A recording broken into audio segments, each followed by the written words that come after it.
Saya ketika ditanya juga terkait dengan apakah ada reshuffle terkait pergeseran kementerian atau pergantian, lagi-lagi saya harus mengatakan bahwa ini adalah hak prerogatif Bapak Presiden dan tidak ada satu orang pun bisa campur tangan di situ.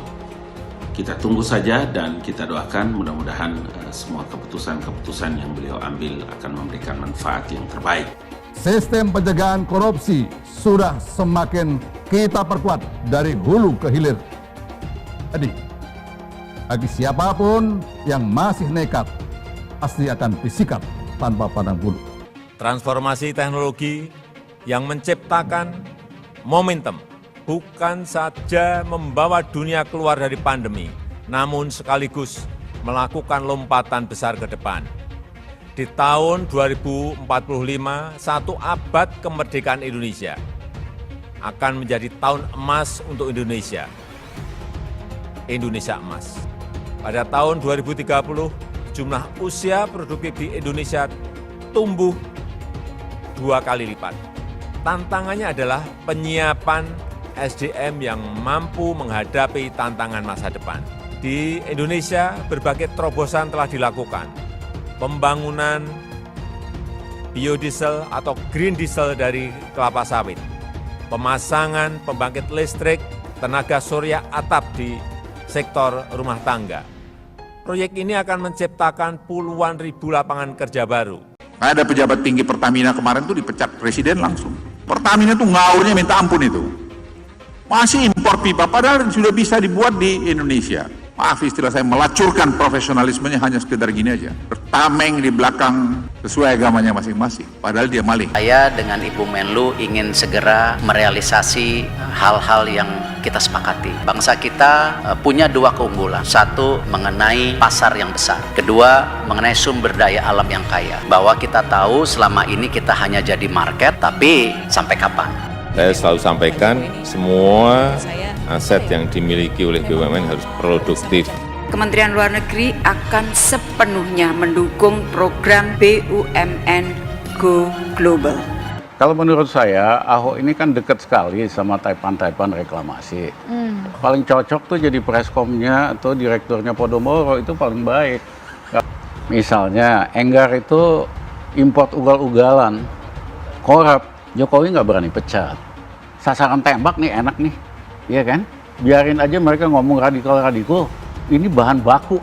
Kalau terjadi sesuatu nanti, ya kan, rakyat udah bersama yang kepengen perubahan. Nah, harapan kita Pak Ahok bisa membawa kebaikan, bukan bikin kisruh memimpin BUMN. Harapan kita, jadi jangan diulangi lagi karakter yang kurang baik ya waktu memimpin DKI dengan petantang-petenteng, memaki kiri kanan itulah. Perubahan, transparansi, dan profesionalitas dalam mengelola manajemen bisa dilakukan tanpa perlu memaki, mengeluarkan kata-kata kasar kepada orang yang dipimpin.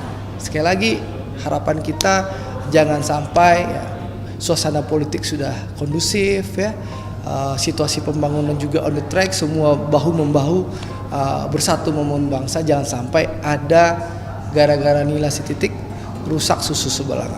Jadi harapan saya Pak Ahok belajar betul dari pengalaman memimpin DKI, jangan maki-maki orang, jangan petantang-petenteng waktu nanti menjadi pimpinan BUMN. Perlu figur-figur yang menjadi bisa pendobrak. Ya kan nggak mungkin 142 orang dipegang satu orang. Ya kita harapkan ada perwakilan-perwakilan yang memang punya track record pendobrak, tidak artinya salah dan benar, tapi untuk mempercepat daripada hal-hal yang sesuai diarahkan, yaitu satu, bagaimana menekan daripada energi, ya kan, juga bersamaan juga membuka lapangan kerja. Menurut saya Pak Ahok ini masih kontroversi. Sayang Pak Jokowi kalau mengajukan Pak Ahok, akan timbul banyak sekali respon yang itu nanti buruk terhadap modal sosial bangsa. Mestinya Pak Jokowi lebih bijak. Jokowi melakukan reshuffle yang ada permasalahan baru yang muncul, atau Pak Jokowi atau pemerintah mendapatkan beban baru karena calon menteri yang diangkat adalah figur yang bermasalah, yang akhirnya bukan menjadikan solusi tapi menjadi beban bagi masyarakat. Apalagi kita tahu selama yang bersangkutan di Pertamina menjadi komisaris, ya kinerja beliau biasa-biasa saja. Dia minoritas, dia mulai Kau pertama kafir, kedua goblok. Kitab Bible Kristen itu bohong. Saya bukan mengatakan Bible Kristen fiksi, Bible Kristen itu palsu. Pernahkah Ahok itu kerasukan setan? Tidak, setannya tidak. Karena sesama setan tidak orang saling menggoda. Setan. Karena di salib itu ada jin kafir. Haleluya. Saya nggak pernah mundur untuk kebenaran, keadilan, kejujuran, dan peri kemanusiaan. Gue nggak pernah mundur, dan gue nggak pernah takut juga sama lu. Siapapun yang rasis, gue akan hadapin. Karena rasis itu tidak berperi kemanusiaan. Sama saya ditanya dulu kan, kamu nyesel nggak statement kamu di Pulau Seribu sehingga masih masuk penjara? Tidak pernah nyesel, karena saya mengatakan kebenaran. Kenapa ada lu kita jadi masalah gitu? Alasannya ngomong kasar, ngomong apa, bukan. Asal transparansi saja kamu nggak suka. Ngomong apa adanya kamu nggak suka. Kalau mau eksekutor ya saya jadi dirut. Tapi persoalannya kalau saya jadi dirut, ribut. Kadrun-kadrun mau demo. Mau bikin gaduh lagi republik ini gitu loh. Nabi Muhammad dulu juga bukan cuma dakwah ya. Beliau juga dagang gitu loh. Mengerti tentang saham. Wah, ini anak S2 kalah ini. Saya kira itu yang paling penting gitu. Ngerti gimana trading saham. Apalagi di saham lagi bullish, orang biasa pun jadi pinter semua sekarang.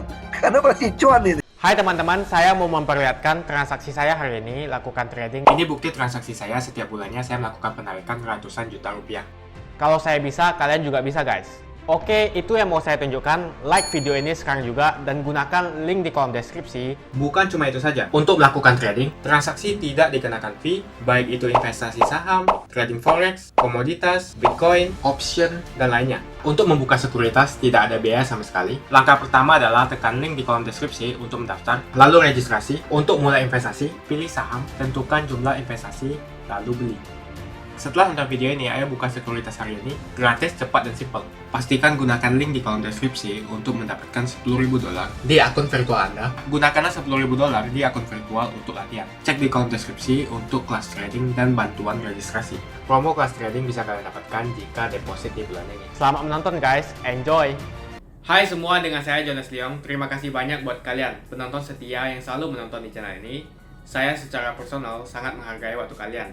Dan saya sudah menganggap kalian sebagai family karena kalian selalu support di channel ini. Bagi kalian yang selalu menuliskan opini kalian di kolom komen, saya baca komen kalian satu persatu. Saya baca komen kalian untuk mengetahui opini kalian, tanggapan kalian, dan masukan kalian sangat berguna untuk video selanjutnya. Terima kasih banyak buat kalian yang selalu menekan tombol like di awal video.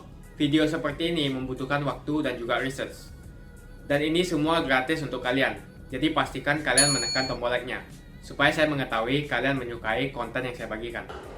Setelah Dewan Perwakilan Rakyat Republik Indonesia menerima dan bersidang, kemudian menyetujui apa yang disampaikan dan diusulkan pemberitahuan dari Bapak Presiden kepada DPR tentang rencana penggabungan Kementerian Riset dan Teknologi ke Kementerian Pendidikan dan Kebudayaan dan pembentukan Kementerian Investasi, maka dari biasanya saya tahu dan beberapa kali saya ikuti, biasanya Bapak Presiden tidak akan lambat dalam mengambil keputusan, dan insya Allah beliau juga tidak memiliki ketergantungan dengan siapapun untuk mengambil satu keputusan yang tepat.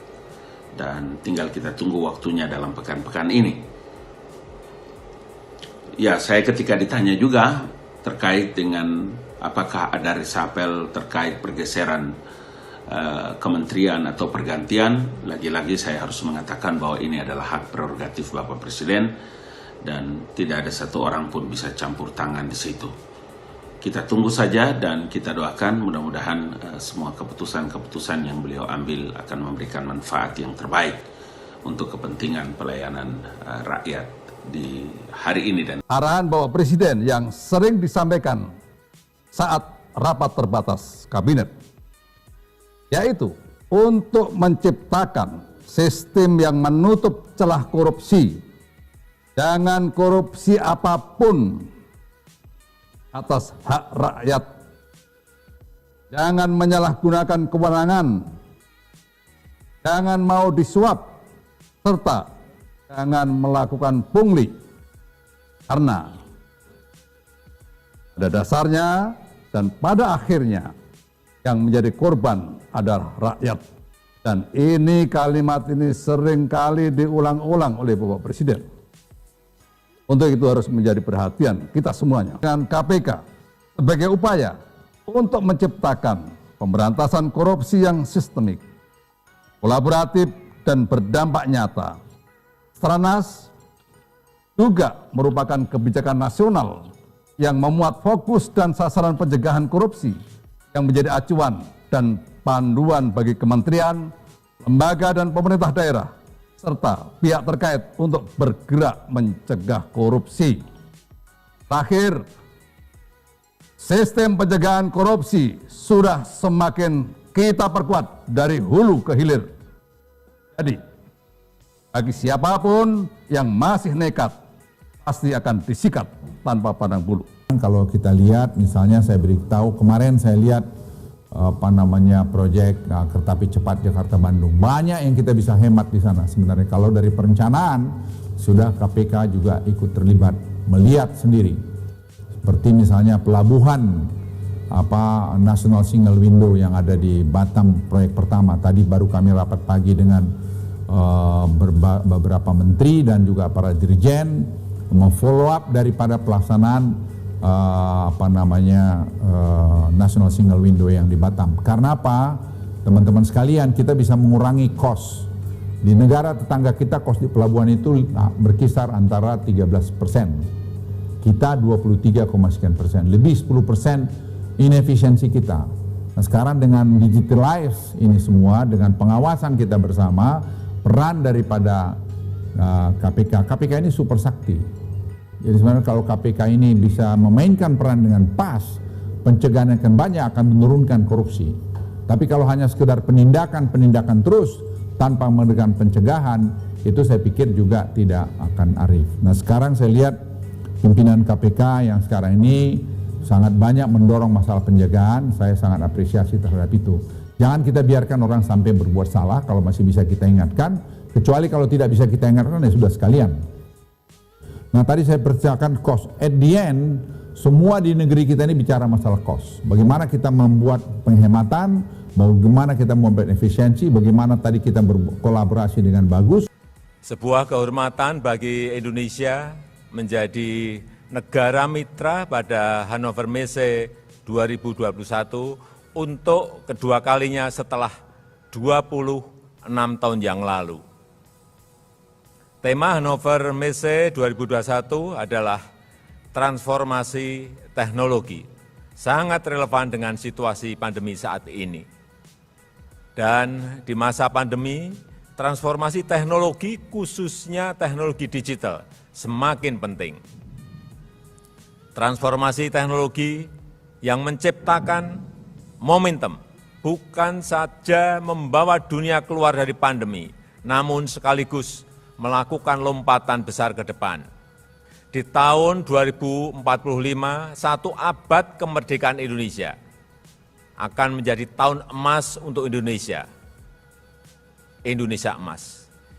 Ini adalah visi besar Indonesia.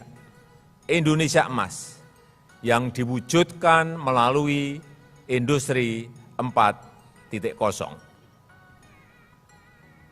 Ekonomi digital dan industri 4.0 Indonesia tercepat di Asia Tenggara.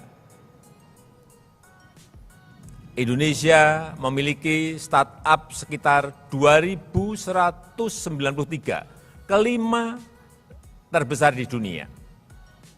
Indonesia memiliki 5 unicorn dan Indonesia bahkan telah memiliki 1 dekakon. Ke depan, industri ini akan berkontribusi pada PDB Indonesia sekitar 133 miliar dolar Amerika Serikat di 2025. Didukung 185 juta penduduk yang memiliki akses internet terbesar keempat di dunia, kemajuan industri 4.0 akan menjadikan Indonesia top 10 ekonomi global di tahun 2030. Indonesia sendiri telah menyiapkan roadmap implementasi Making Indonesia 4.0. Terdapat 3 hal utama.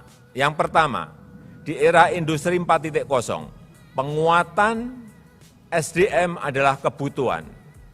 Indonesia memiliki bonus demografi.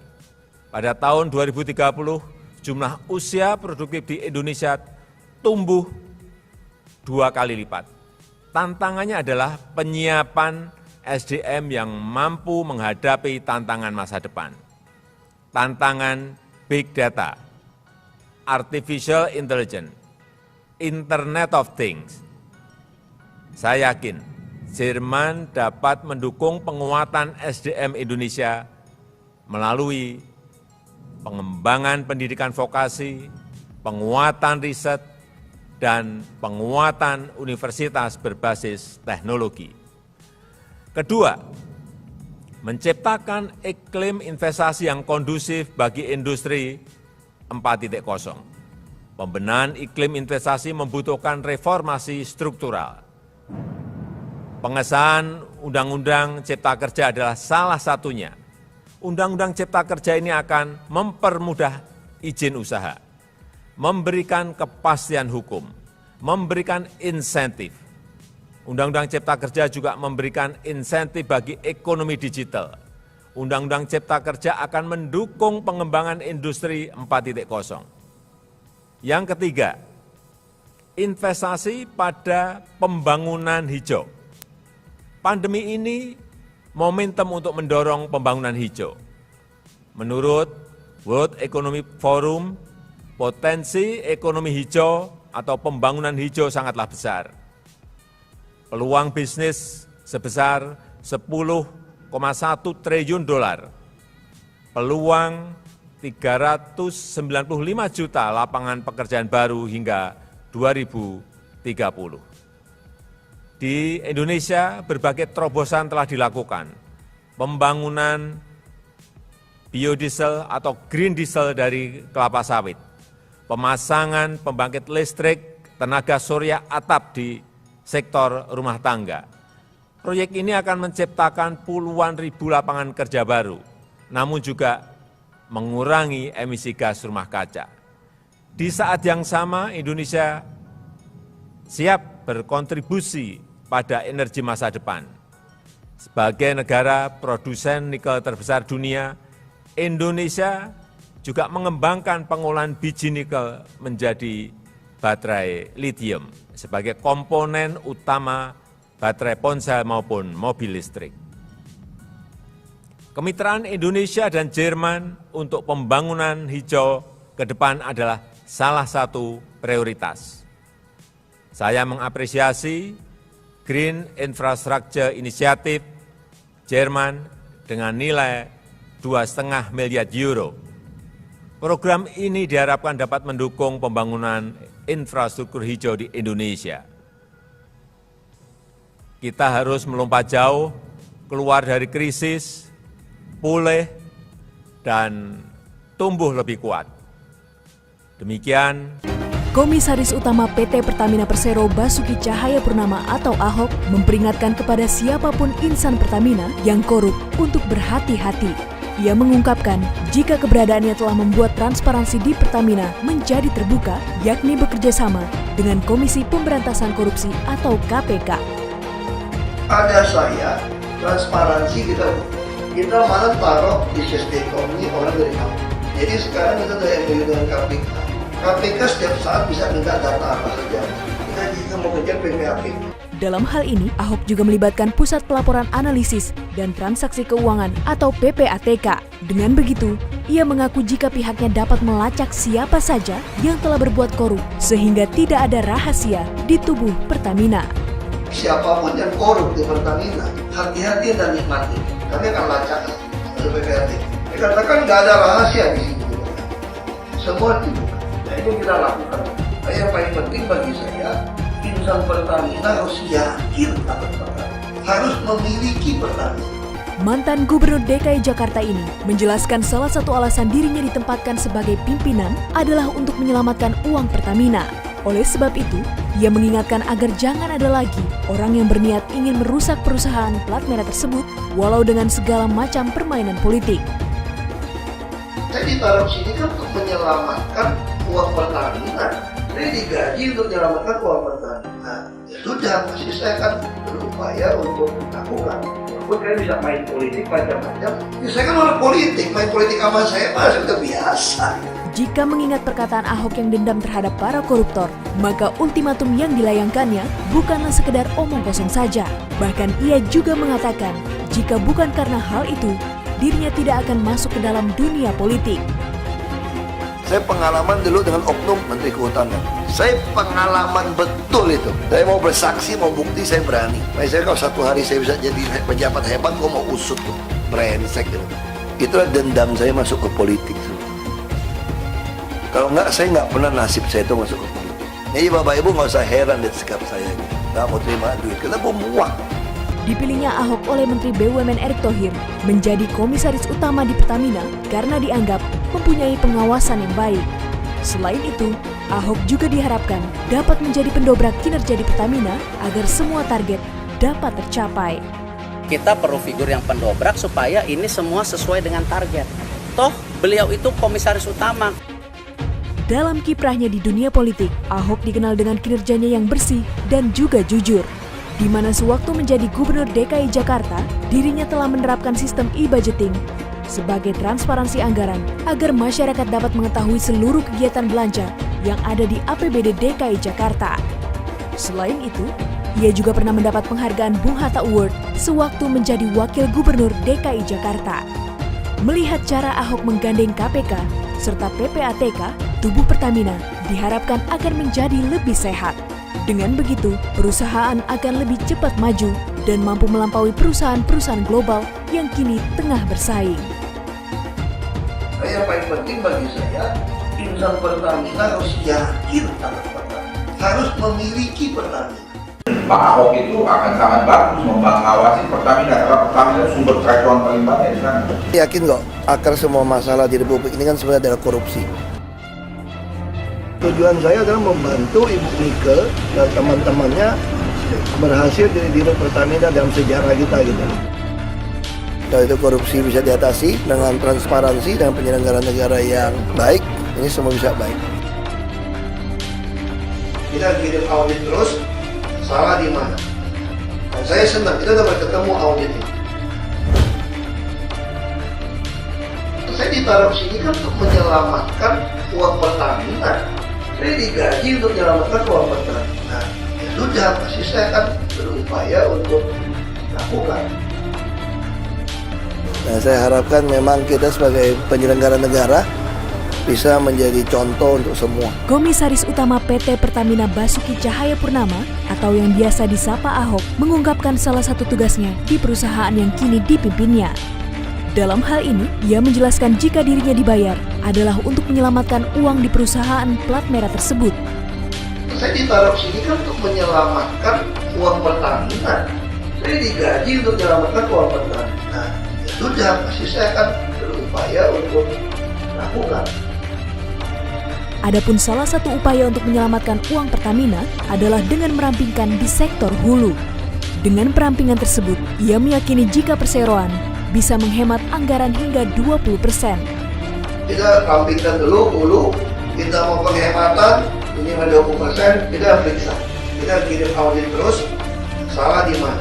Dan saya senang, kita dapat ketemu audit ini. Dengan kemampuan manajerial serta kepiawaiannya dalam mengatur birokrasi, Ahok pun membuat suatu gebrakan, yakni dengan membuka saluran khusus pengaduan pelanggaran atau whistleblowing system yang langsung diawasi oleh dirinya, di mana ruang lingkup dalam pengaduan ini meliputi korupsi, suap, konflik kepentingan, serta pelanggaran hukum dan aturan perusahaan. Karena semakin banyak ada nomor pengaduan, lebih baik melapor, itu akan menolong kami melakukan pengawasan lebih baik. Karena nggak mungkin kita bisa ngawasin tanpa informasi. Ya istilahnya kayak dulu di Jakarta kita ada clue lah. Untuk meningkatkan kepercayaan publik, Ahok juga membuat PT Pertamina menjadi lebih transparan. Melalui media sosial miliknya, mantan Gubernur DKI Jakarta ini menyampaikan jika informasi mengenai operasional PT Pertamina sudah dapat diakses oleh masyarakat. Dalam laman resminya itu, publik bisa melihat langsung produk yang diimpor oleh Pertamina seperti minyak mentah, LPG, dan BBM. Ada saya, transparansi kita malah taruh di SDKOM ini orang dari kampung. Pada awal dirinya ingin dipinang oleh negara sebagai komisaris utama di PT Pertamina, terjadi penolakan yang dilakukan oleh Federasi Serikat Pekerja Pertamina Bersatu, di mana hal itu justru memunculkan kecurigaan di berbagai kalangan jika yang menolak merupakan orang-orang yang sering bermain kotor. Pak Ahok itu akan sangat bagus mengawasi Pertamina karena Pertamina sumber keracunan paling banyak di sana. Dia orang yang nggak suka mereka itu orang yang nggak suka diperiksa, yang nggak suka jujur. Selain dengan kedua kebijakan itu, dalam upaya menyelamatkan uang Pertamina, Ahok juga bekerja sama dengan KPK dan PPATK agar dapat melacak serta mengejar para koruptor di tubuh Pertamina. Jadi sekarang kita ada MOU dengan KPK. KPK setiap saat bisa minta data apa saja. Kita mau kejar PPATK. Jadi sekali lagi siapapun yang korup di Pertamina, hati-hati dan nikmati. Kami akan lacak masuk PPATK. Sebab saat pertama kali menjabat, Ahok sempat menyinggung soal mafia minyak dan gas di tubuh Pertamina, di mana mafia ini merupakan orang dalam yang mengajak orang luar dengan tujuan impor dan komisi, serta membuat biaya dari hulu ke hilir menjadi tinggi. Meski begitu, menurutnya pemberantasan mafia migas di Pertamina merupakan kewenangan dari direksi Pertamina. Sesuai fungsi dan tugasnya, Ahok akan mengawasi direksi dalam menjalankan perusahaan, termasuk memberi nasihat. Saya udah tahu, tapi bukan hak saya untuk bicara. Itu hak dirut sama direksi. Saya hanya ngawasi internal. Ibaratnya taruh apa ya? Ada saya, transparansi kita malah taruh di SDKOM ini orang dari KPK. Jadi sekarang kita ada MOU dengan KPK. KPK setiap saat bisa minta data apa saja. Kita mau kejar PPATK. Jadi sekali lagi siapapun yang korup di Pertamina, hati-hati dan nikmati. Kami akan lacak masuk PPATK. Saya katakan nggak ada rahasia di sini. Semua harus dibuka. Nah ini yang kita lakukan sekarang. Nah, yang paling penting bagi saya, insan Pertamina harus yakin atas Pertamina. Harus memiliki Pertamina. Cerita mau holding supporting ini udah lama ceritanya. Jadi kalau bilang pengetahuan ya buat insan Pertamina, buat pejabat direksi Deko Pertamina, bayar konsultan kali per dunia, apa juga tahu.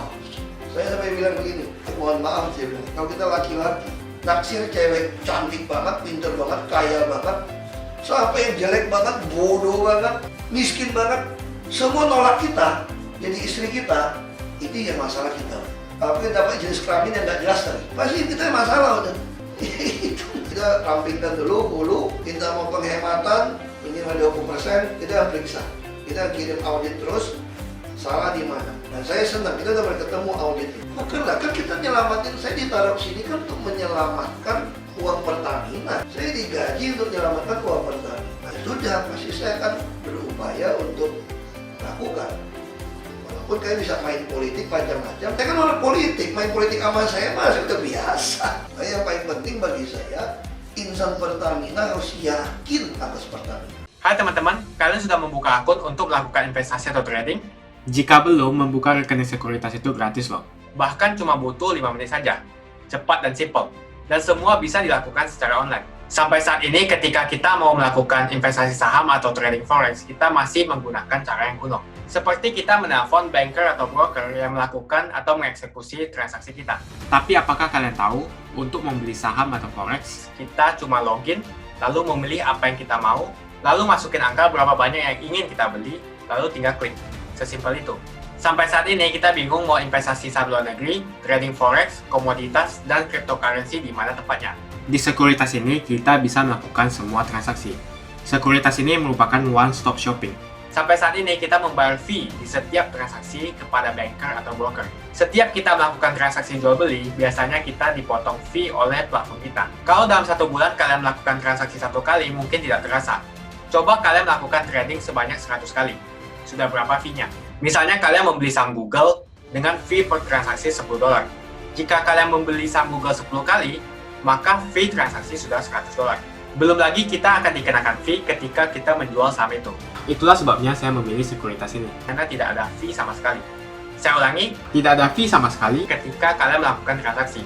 Dan yang kedua, kalian bisa melakukan unlimited trading atau trading sebanyak apapun. Kalian bisa melakukan trading 10 kali, 100 kali, 1000 kali dalam sehari tanpa dikenakan fee. Jadi berapa banyak uang yang kita hemat dari fee saja. Mau beli saham Google, 1 unitnya mahal. Di sekuritas ini, kita bisa memulai trading dengan $1 saja. Dengan $1 atau Rp14.000, kita sudah bisa membeli saham Google. Menarik bukan? Saya sudah lama menggunakan sekuritas ini. Dan setiap bulannya, saya melakukan penarikan ratusan juta rupiah. Jadi bergabunglah hari ini dan mulai trading hari ini. Jadi apa yang kalian tunggu, mendingan kalian cobain sendiri aja deh. Tutorial bisa kalian cek di kolom deskripsi dan pastikan gunakan link di kolom deskripsi untuk mendapatkan $10.000 di akun virtual Anda. Gunakanlah $10.000 di akun virtual untuk latihan dan mengenal lebih jauh tentang platform ini. Cek di kolom deskripsi untuk kelas trading dan bantuan registrasi. Bukan cuma itu, kalian akan dapatkan kelas trading gratis yang nilainya Rp3 juta jika kalian deposit di bulan ini. Kasih banyak buat kalian yang nggak skip dan nonton video ini sampai habis. Saya secara personal sangat menghargai waktu kalian. Makasih banyak buat kalian yang sudah tekan tombol subscribe dan makasih banyak buat kalian yang sudah tekan tombol loncengnya. Jangan lupa bagikan informasi ini ke teman atau family Anda. Mungkin teman atau family Anda membutuhkan investasi ini. Oke guys, sekian dulu dari saya. Jangan lupa follow Instagram saya di @johannesleongofficial untuk kata-kata motivasi setiap harinya. Bagi kalian yang termotivasi nonton video ini, ayo like video ini dan subscribe di channel ini. Dan buat kalian yang sudah subscribe di channel ini, jangan lupa tekan tombol loncengnya supaya kalian mendapatkan notifikasi setiap kali saya upload video.